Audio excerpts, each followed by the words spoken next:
Hello, my name is Chris Melton and I'm with MarineMax Wrightsville Beach, North Carolina. Today we will do a walkthrough of the Sea Ray 190 SPX. This boat comes standard with stainless steel rub rails.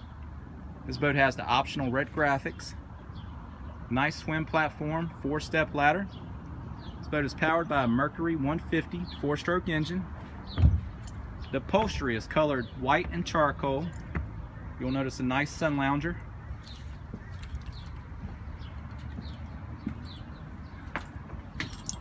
This boat has plenty of storage underneath the sun lounger.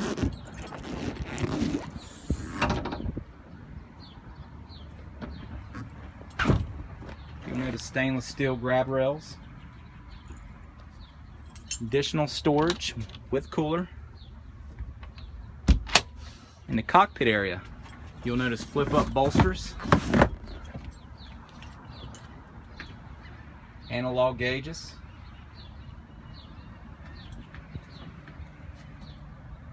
you'll notice the optional carpet,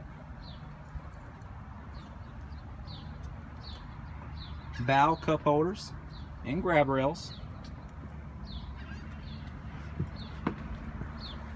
Again, we did a walkthrough of the Sea Ray 190 SPX. This boat is in inventory at MarineMax Wrightsville Beach, North Carolina. My name is Chris. Give me a call at 910-256-8100. Thank you.